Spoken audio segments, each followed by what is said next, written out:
Sebelum kita masuk ke videonya, ayo subscribe dan nyalakan lonceng notifikasinya. Salah satu P3K kita, ya Pak ya. Terima kasih Pak. Kemudian Pak Syarizal, Pak Dirjen Adwil, Pak Gub. Selamat pagi Bapak. Bu Kartini, ini sekonden saya nih Bu. Mudah-mudahan PLT-nya cepat dicabut ya Bu ya, sehingga menjadi Dirjen.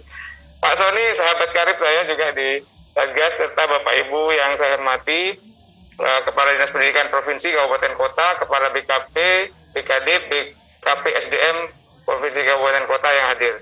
Saya izin akan mencontohkan inilah bentuk atau contoh masker double yang dipersyaratkan oleh Inmendagri dan Kasatgas COVID. 1, masker kain, kemudian 2, masker triple. Karena saya ada di ruangan 7x7x3,5, mohon izin untuk buka masker Bapak Ibu.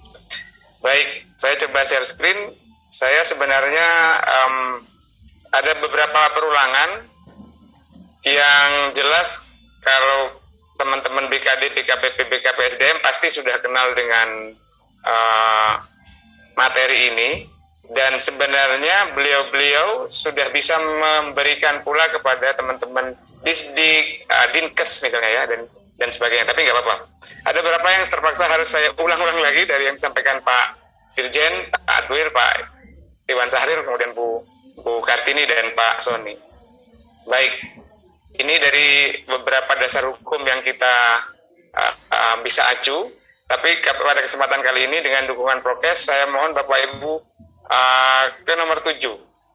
Surat Edaran Kepala BKN nomor 7 tahun 2021 tentang bagaimana menyelenggarakan seleksi, kebetulan dengan metode KET BKN ya, ini juga bisa diganti dengan UNBK gitu ya, dengan protokol kesehatan pencegahan dan pengendalian COVID-19 yang saya pikir masih sangat pas dengan Inmendagri, dengan arahan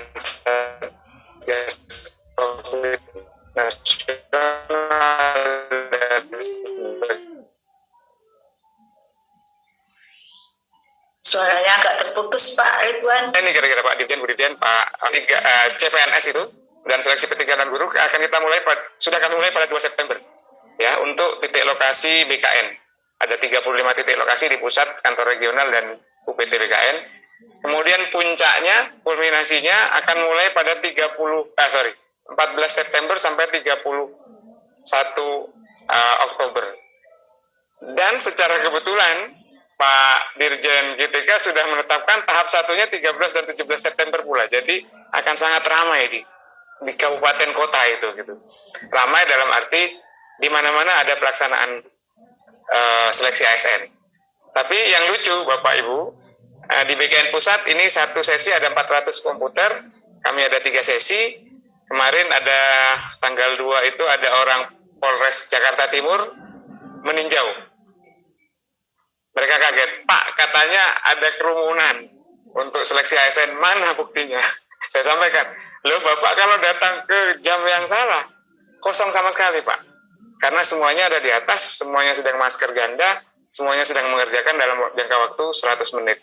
Oh gitu ya Pak, baiklah kalau begitu saya tinggal dulu loh, malah ditinggal gitu Pak. Jadi trusted ini yang kami ingin sampaikan juga. Jadi seandainya kita bisa menyelenggarakan seleksi ASN CPNS, P3K guru, non-guru dengan prokes, malah bukan jadi beban pemerintah. Ini jadi keberhasilan pemerintah setempat, bupati, wali kota ini loh. Meskipun ada kerumunan tapi terkontrol, tidak menimbulkan risiko. Bukan menghilangkan ya, tadi Pak Sony sampaikan, karena risiko nggak mungkin hilang. Nah kemudian Bapak Ibu sekalian, ini kira-kira wajah per 14 September sampai 31 Oktober. Ada 462 plus nanti 71 di titik luar negeri, titik lokasi luar negeri ya. Ini untuk CPNS dan P3K non guru. Nah kalau kita lihat banyak sekali, tapi ternyata distribusi ke tempat-tempat yang Pak Dirjen Adwil, Bu Kartini tadi sudah sampaikan turun level PPKM-nya. Di Sumeneb misalnya Pak Iwan, yang tempat kelahiran saya, kami sudah mulai bisa sarungan lagi Pak, karena sudah mulai level 2. Nah, kemudian ini rekomendasi dari Kasatgas COVID yang kemudian kami sampaikan ke Bapak Ibu sekalian ya, waktu itu tanggal 23 Agustus.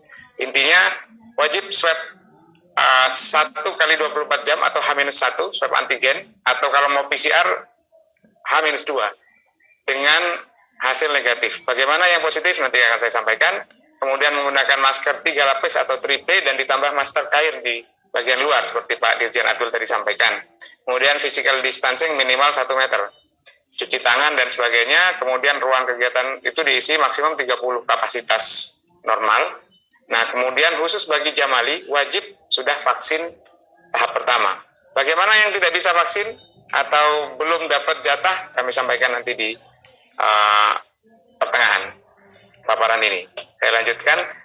Nah, kemudian Bapak Ibu, ini kan kombinasi ini ya, ada BKD, BKPP, BKP SDM, ada Diknas atau Dinas Pendidikan ya, yang menjadi katakanlah tuan rumahnya. Ada juga teman-teman Dinkes yang menjadi supporting unit. Ada lagi misalnya pengamanan, Satpol PP dan sebagainya. Nah, di titik lokasi BKN saya sampaikan Bapak Ibu, ini juga sudah menjadi protap katakanlah di seleksi P3K dan P3K non guru dan CPNS, seleksi CPNS baik di BKN maupun titik mandiri instansi.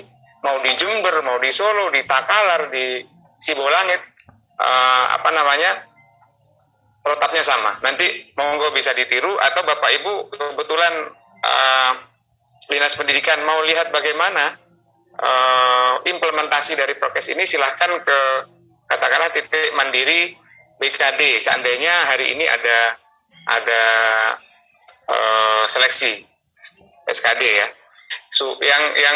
Yang harus dicek adalah suhu, kemudian double masker dan kesesuaian pakaian, karena di kami putih hitam Bapak Ibu. Kemudian di nomor 3 nomor 4 itu apa, nanti saya sampaikan di belakang. Untuk jamali Jawa, Madura, Bali, kartu vaksin COVID-nya harus diperlihatkan, baik itu lewat Peduli Lindungi, di print atau bentuk apapun, image atau bisa. Kemudian kesesuaian dengan jadwal instansi, karena tidak boleh dia berubah jadwal sendiri-sendiri, kalau tidak nanti akan banyak orang datang secara sembarangan. Kemudian form deklarasi sehat yang juga dimintakan oleh teman-teman dari Kementerian Kesehatan. Waktu itu 10 Agustus, salah satunya adalah Bu Sesdijen Kesmas yang meminta supaya form deklarasi sehat itu wajib. Itu juga sudah tersedia di sscsn.bkn.go.id ketika peserta login dan melihat jadwalnya ya. Rencananya mungkin hari ini dan selanjutnya sudah kelihatan ya Bu Sesdijen ya. Prof. Nunu, jadwalnya saya di mana gitu, kapan? Iya. Kemudian hasil lagi. Tanggal 9, Pak. Siap, hari ini berarti Bu? Iya. Siap, berkenaan dengan hari olahraga tadi Bu Kartini sampaikan. Kemudian hasil negatif COVID, KTP dan KK, serta kartu peserta seleksi. Kenapa ada banyak sekali titik yang harus dicek dan dokumen yang harus dicek? Karena cocok dengan Inmendagri, saya sampaikan di bawah. Ini yang nanti akan menentukan kemana si peserta itu harus ditempatkan. Normal room kah, hot room kah, atau COVID room kah, gitu ya. Kalau normal room, mereka yang suhunya kurang dari 37,3 dan memenuhi semua ini, silakan masuk ke sana. Yang hot room adalah mereka yang suhunya lebih dari 37,3 derajat Celcius setelah 2 kali dicek dengan termometer dalam jarak waktu 5 menit. Jadi dia bisa saja Bapak Ibu sehat, negatif COVID, tidak batuk, tidak sesak, tidak ngos-ngosan, tapi suhunya lebih dari 37,3. Nggak tahu, mungkin karena kepikiran soalnya Pak Iwan yang susah itu mungkin tidak bisa saja gitu ya. Jadi tidak ada indikasi medis apapun yang menunjukkan bahwa yang bersangkutan kena yang pandemi ini, maka dia tetap bisa ikut namun dipisahkan kira-kira 10 meter dari ruang yang berbeda, 10 meter kira-kira dari normal room. Nah, ada juga yang nanti terpaksa, misalnya ya, ini yang ekstrim katakanlah orang Palembang ikutnya di BKN Pusat Pak. Mengapa? Karena pamannya ada di sini dan dia ingin supaya ponakannya itu ikut di sini. Waktu di Palembang naik pesawat masih PCR-nya negatif. Kemudian setelah 3 hari kan tidak bisa dipakai lagi karena itu H-2 maksimal ya. Kemudian H-1 setelah tiba di BKN Pusat di Jakarta misalnya, dia swab. Dan ternyata positif dan diberitahukan kepada kami, kepada panitia instansi. Maka kalau sudah on schedule seperti itu, maka kami harus menerima. Tentu nanti kami sampaikan protapnya, dari masuknya saja sudah pintunya beda. Kemudian teman-teman kesehatan juga sudah pakai APD lengkap, dan di kami di Jakarta Pusat ada 4 PC di lapangan. Ya, jadi ada sebuah ruangan, tadinya itu buat inventorinya teman-teman driver gitu ya. Itu terbuka ruangannya, ada 4 PC di situ yang didedikasikan untuk mereka yang tiba-tiba pada hari H COVID dan tidak bisa balik lagi ke sana. Kalau kami nanti akan mau dijadwalkan di mana? Di Palembang kah? Di Jakarta kah? Nah, komplikasinya lebih besar. Itu terpaksa harus masuk. Tapi tidak mendadak ya yang COVID room ini. Dan sampai saat ini kira-kira seminggu persis ya, 7 hari, ini belum pernah dipakai Pak di seluruh wilayah BKN di seluruh Indonesia. Alhamdulillah, mudah-mudahan tidak ada.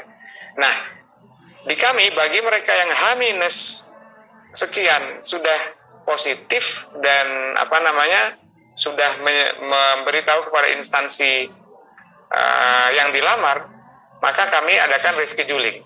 Yang saya sempat paraf adalah salah satunya Kemenkes yang di Jayapura nampaknya Bu ya. Ada memang yang beforehand itu menyatakan positif, ya sudah tidak bisa dijadwalkan di situ gitu hari itu. Kami jadwalkan ulang. So nanti di tahap 1 Pak Iwan, Bu Prof Nunu, itu kemungkinan juga ada, tidak semua bisa di 13-17. Itu harus dirancang dan bagusnya karena tahap 2-nya 26-30 Oktober masih ada waktu kira-kira ya 3 minggu lah katakanlah untuk mereka recover dan di reschedule di in between tahap 1 dan 2, jadi sebelum mulai tahap 2. Nah, di kami juga seperti itu. Kami lanjutkan, kemudian ini Bapak Ibu, Pak Dirjen Atwil, Pak Sony, implementasi teknis bagaimana prokes itu kami laksanakan. Ya, untuk pembagian sesi di kami kalau 100 PC ke atas maksimum 3 sesi. 8, 9, 40, 11, 12, 40, 14, 15, 40. Ini yang bikin sepi Pak titik lokasi di BKN itu. Karena ada kurang lebih 1 jam 20 menit ya waktu untuk teman-teman melaksanakan ini, waktu bagi panitia kami untuk melaksanakan disinfeksi dan sekaligus mengangin-anginkan tadi Bu Dr. Gigi Kartini sampaikan. So sepi. Kalau Ibu atau Bapak datang ke lokasi manapun di instansi mandiri juga yang akan melaksanakan 3 sesi, datang jam 9 saja, itu sudah nggak ada orang gitu di dalam. Ya, karena ini sudah ada di ruang steril gitu ya, dan seterusnya. Ini tempat-tempat di mana skenario 3 sesi kami implementasi. Untuk yang normal biasanya 5 sesi dan tidak ada waktu penyemprotan ketika itu ya karena belum COVID. Kemudian untuk yang 4 sesi kira-kira ini 8 sampai 9.40, 10.30, 12.10, 13, 14, 40, 15, 30, 7 sampai dengan 17.10, 100 menit. Nah, tantangan berikutnya untuk P3K guru adalah karena jumlah atau durasi pelaksanaan seleksi kompetensinya adalah 3 jam kurang 10 menit. Ya Bapak ya, 170 menit. Nah, ini gimana caranya? Orang mungkin akan melanggar makan siang atau melanggar afternoon tea gitu ya, mungkin ya. Nah, ini kira-kira nanti mohon dari GTK Kemendikbud ada arahan lebih jelas nih bagaimana. Yang penting prinsip-prinsip bahwa orang harus diberi kesempatan untuk tiap sesi ada sesi disinfeksi dan sebagainya, tidak chit-chat. Nah, ini juga tantangan berikutnya. Guru-guru itu adalah teman lama Pak, mereka sudah gang up gitu ya, karena sudah honorer berapa tahun, ngobrol sedikit, istirahat, langsung yang rokok, ngopi-ngopi, dan akhirnya apa yang disampaikan Pak Dirjen Atwil menjadi kenyataan, karena nanti bisa udaranya bercampur kemana-mana, yang di kami tidak Pak. Jadi nanti kami sampaikan, masuk steril, ujian, ambil loker, keluar lewat sana, masuknya lewat sini gitu, jadi nggak akan mungkin terjadi pertemuan antar sesi. Baik, ini untuk hari Jumat kira-kira lebih longgar lagi ya. Kemudian ini yang P3K guru ini kan 130 menit, tapi tetap kami tidak ada istirahat gitu ya. Tidak ada istirahat di in between 130 menit ini. Tetapi bahwa penyemprotan dan sebagainya, disinfeksi dan sebagainya itu tetap kami lakukan sesuai prokes COVID. Ini khusus hari Jumat untuk P3K non-guru. Nah, ini Bapak Ibu yang kami maksud dengan nomor 3 dan nomor 4 tadi. Jadi, kami berharap di SE 7 2021 itu as far as you can implement it gitu ya, di tempat Bapak Ibu gitu. Sebisanya gitu. Tetapi jangan